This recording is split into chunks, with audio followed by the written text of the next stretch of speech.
We don't all have a crystal ball. We can't all predict what's going to happen into the future, but I think just the rate of change from a technology perspective that we're reading about, seeing every single day is going to have a pretty profound impact on the office of the CFO. Welcome back to CFO Weekly, where we're talking with financial leaders about how to build efficiency in their teams, create time for strategy, and ultimately get results. This podcast is brought to you by Personiv, the trusted leader in finance and accounting outsourcing for over 30 years.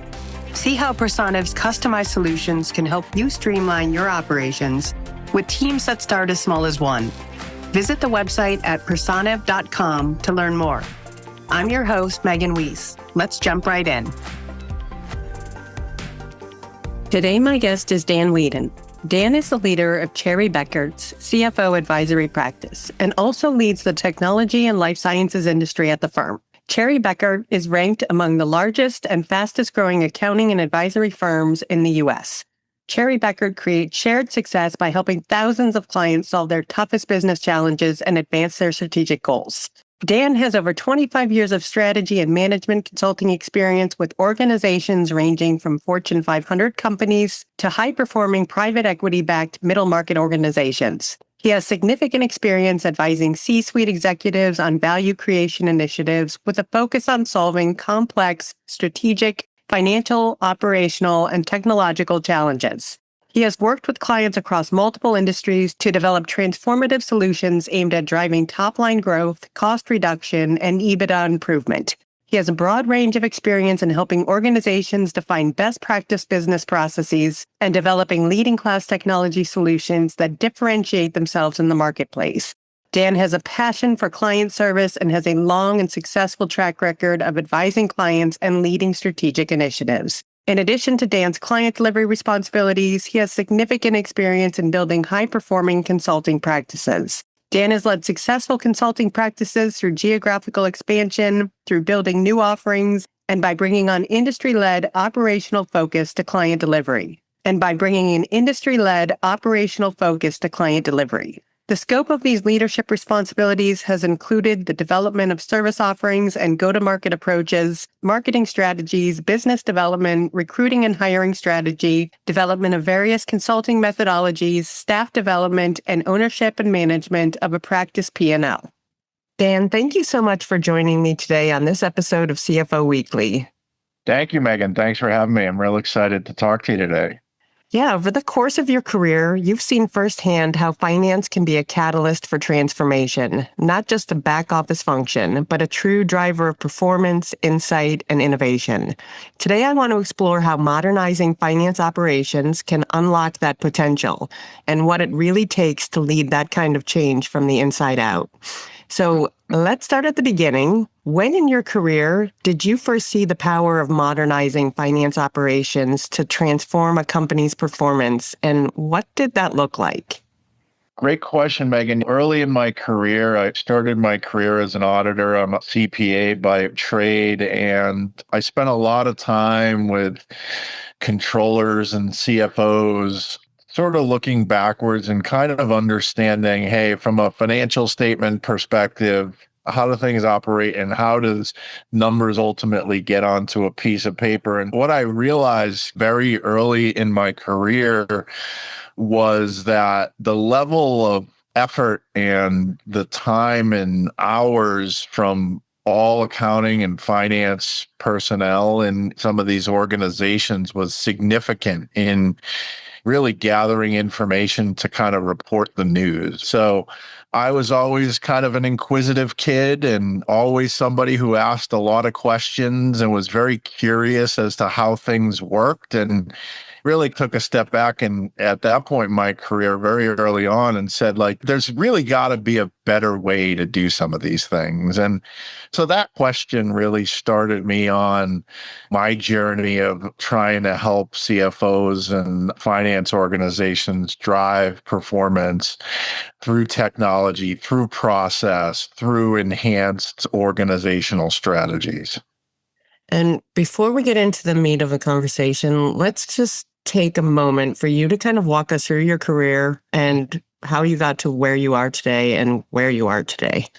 Sure. So I'll start at the end and work backwards a little bit. So I'm a partner at Cherry Bekaert. I am the leader of our CFO Advisory Practice. I've been in the advisory space for north of 25 years. I was a partner for roughly 15 years at a very large international firm prior to my time here at Cherry Bekaert. And very early in my career, worked at some of the largest professional service firms in the world. So have been at this for quite a while, have done work across pretty much every industry, from Fortune 100 companies all the way down to pre-revenue life science companies.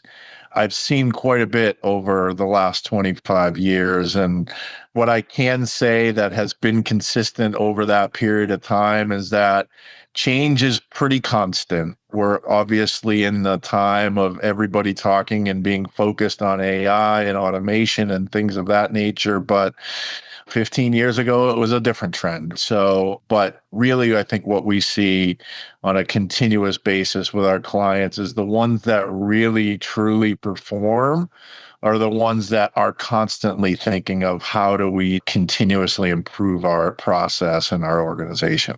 I guess it's an evolution and not just a journey with an ending point. Absolutely, absolutely. Constantly thinking of how we can do things better.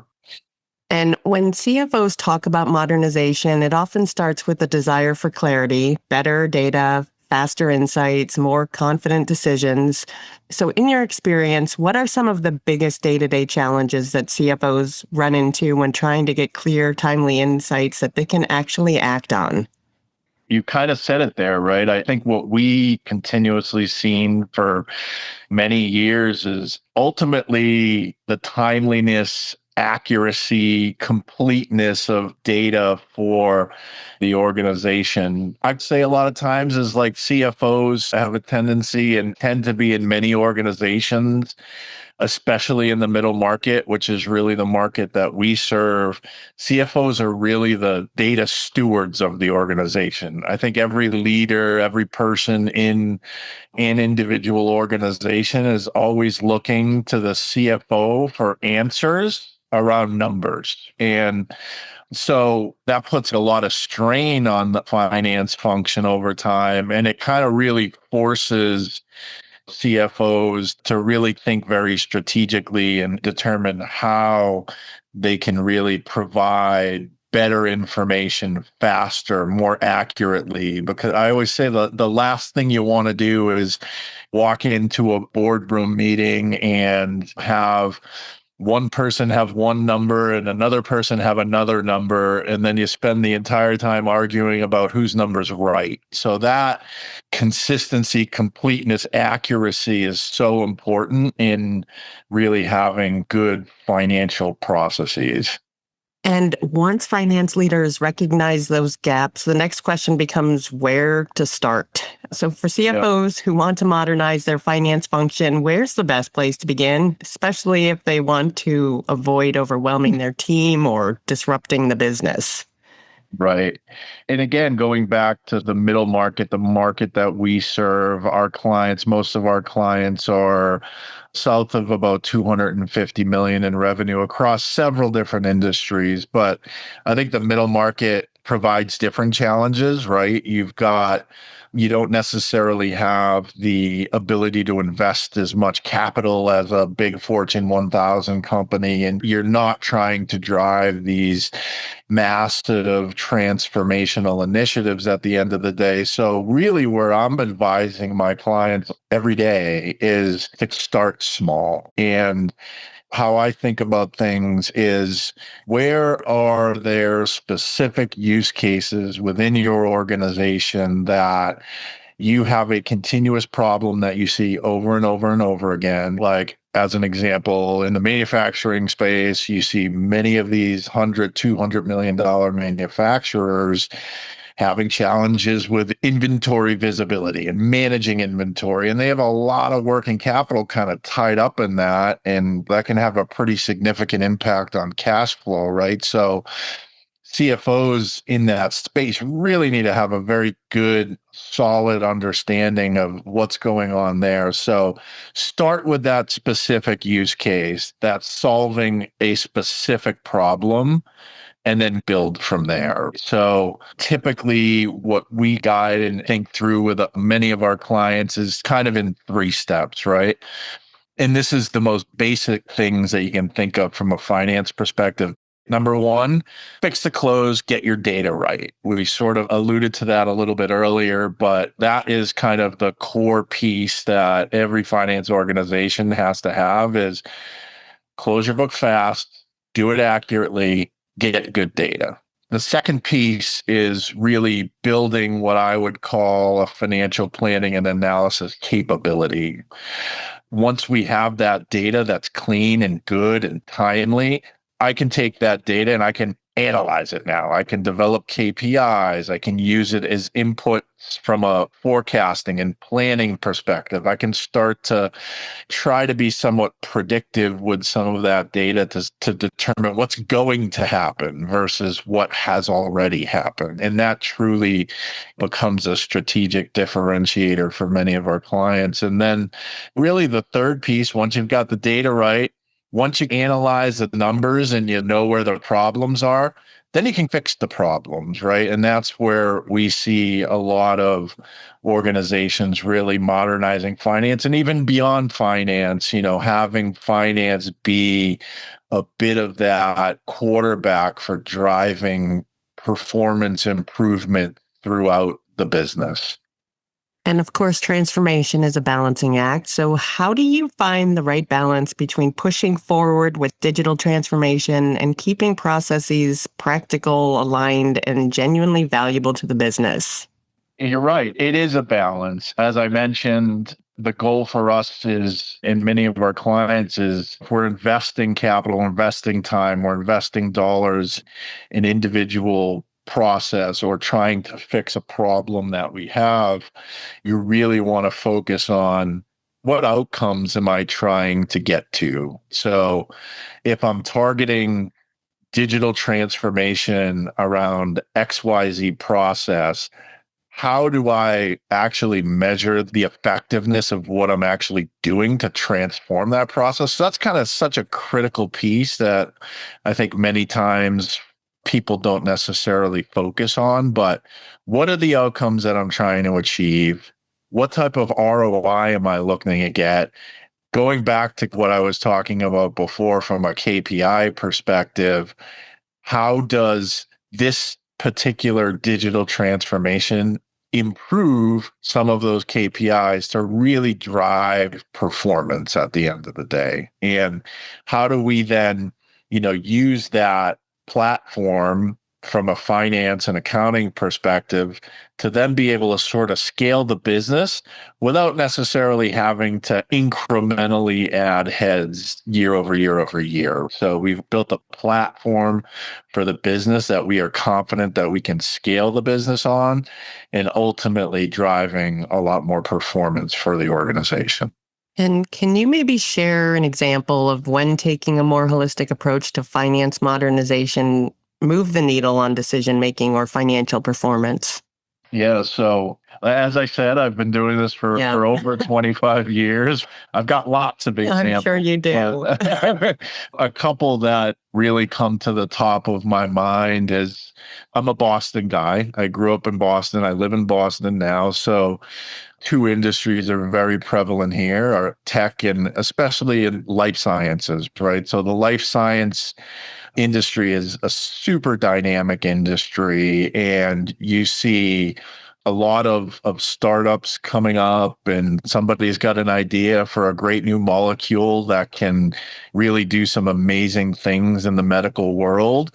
I'm not going to pretend to be a science person. I'm a finance person, right? But ultimately, what you see with many of these organizations is they go from this smaller R&D shop where they're not generating revenue, they're incurring lots of expenses. They've gone out to the public markets and they raised a lot of capital, and they're burning down that capital trying to find a cure for something. And that FDA approval process is very long. It's very arduous. It's very difficult. But when those companies do get through that process and that drug is going to go to market and start to generate revenue. So now you've gone from a pre-commercial business to a commercial business almost overnight. And what we've seen there is, and that creates a lot of chaos, as you may imagine. So the organization goes from got 20 people to 500 people, and it seems like it's almost overnight. And so being a little bit boisterous in my discussion here, but ultimately just trying to articulate the point that it's a tremendous amount of growth very quickly, and the infrastructure needs to be there because most of these businesses are publicly traded companies. So I've worked with several companies that have gone through that transition. What we always kind of focused on is early on, you kind of have to think about that plan. So many times we come in and we would do that 3 to 5 year plan from a finance and accounting organizational perspective to say, all right, well, today you only need whatever it is, a handful of people. But as you go commercial, as you're starting to drive revenue, you're going to need this entire finance organization. So you may go from 5 to 50 people in the matter of 12 to 18 months. And ultimately, that's the people side of it. Now, you also need the infrastructure, the technology components there. You need the processes in place. You need to have the appropriate controls in place. The level of scrutiny over your financial reporting and your forecasting capabilities go through the roof. All of this change happens very quickly. Ultimately what we're looking to do and how we're working with our clients is, let's kind of understand the plan. Let's lay out the plan for that 3 to 5 year period. And let's just be prepared for when the business and the FDA approves the drug, we are ready to be able to flip the switch and turn on all of this infrastructure that's going to be needed in order to run this business effectively into the future. That's pretty difficult, like staying 2 steps ahead of where the business is going, but not over investing. And that's got to be quite a balancing act. Very much so. So as with any transformation, culture can make or break success. So how can CFOs build a team culture that not only embraces modernization, but stays engaged and motivated throughout the journey? People drive culture, right? Leadership drives culture. And I think from a modernization perspective, and finance organizations that are truly modernized and have a very forward-looking view of the world and of the finance world, it all comes down to the people and the types of people that you have. And what I've seen over the last several years is almost this convergence of technology with financial skills, right? So being able to bring those two together, train your people to be very comfortable with technology, to be able to lead technology initiatives, to really be able to understand how a piece of technology can help drive performance through my finance organization. That is such a critical skill set to have. And to me, then that skill set drives a little bit of that culture. Like, we are a culture of, as I mentioned before, Megan, this continuous improvement concept. This is how we do things today, but we also, I'm an accountant, so I can criticize accountants. Accountants have a tendency to be somewhat backwards looking. And just by nature, it is a little bit of a challenge to get that forward-looking accounting and finance professional. But it's either you're bringing the person into the organization with those skill sets, or the second piece of it is you're bringing just good people into the organization and articulating a vision and a strategy for how we think technology can drive operational performance and ultimately modernize the office of the CFO. So It's really a mindset. I really think that continuous improvement mindset is so critical to really try to push down through the organization to say, okay, well, this is how we do this today. These are the KPIs that we're measuring. This is where we want to get to the next 6 months, the next year, the next 3 years, and really set those targets and goals, and then have the right people in your organization focused on the outcomes, not the process, but the outcomes. And with so many different technologies competing for attention, from AI to advanced analytics to automation, prioritization becomes key.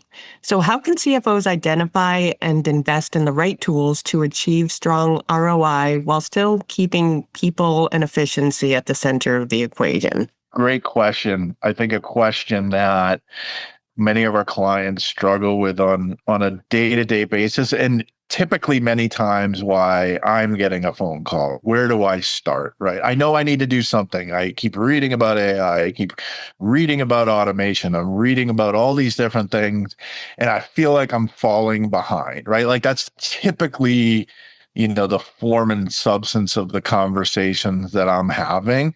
And my guidance to all CFOs out there and everyone that I talk to, again, as I mentioned before, starting small and starting with one of those evergreen issues that you just, as an organization, seem to continuously see over and over and over again.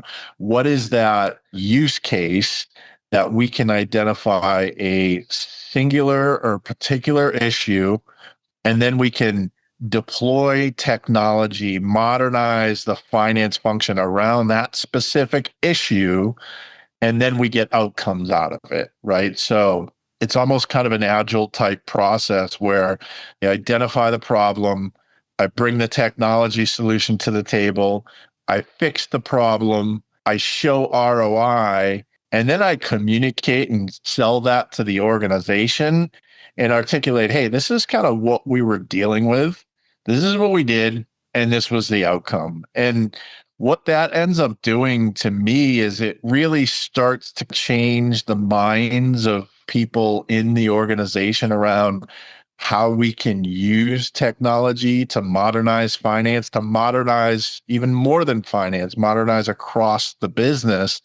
And again, if I go back to what I was talking about in our key market, in the middle market, I think a lot of organizations are almost scared by it because it sounds big and scary and expensive, but ultimately it's not. And I think that as long as you have a very good plan and you can really articulate where you need to make the changes in order to drive the performance, that's really the key, I think, to thinking about how you go on this journey.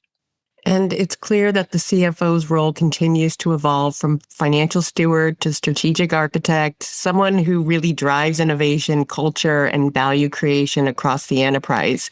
So looking ahead, how do you think the role of the CFO will evolve in the next 3 to 5 years? And what skills or mindsets will be most critical to the future for CFOs? I mentioned a little bit before, it seems that there is a continuous evolution. We read a lot about AI. We hear a lot about AI. I mean, it really is changing the game, and you can see very, very tangible results of different tools and solutions, making life a lot easier for finance professionals, whether that's different types of data analytics tools that have conversational AI capabilities, and you can ask the solution questions around, give me my 10 most profitable customers and help me understand what my gross margins are by product line and what are my highest selling SKUs versus my lowest selling SKUs. And some of this information that historically it may have taken a project to actually get the answers to, now it's like literally at your fingertips. And so it is changing the game. It's changing as I was mentioning a little bit before, the types of people that you really want in your finance organization, very technology adept folks, people who can kind of harness these tools to improve how you do things, to be much more forward looking.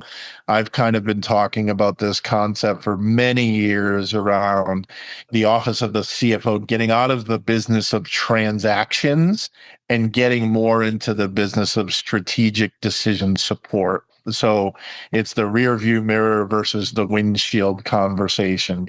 How do we stop focusing on the rear view mirror and really start looking through the windshield as far as what are the opportunities that our organization has on the horizon to grow and be profitable and enhance how we do things, and then how finance can help to support that on an ongoing basis. So that will continue to change over the next 3 to 5 years. So I think that ultimately is going to kind of change the types of people that you really need to drive a good finance organization.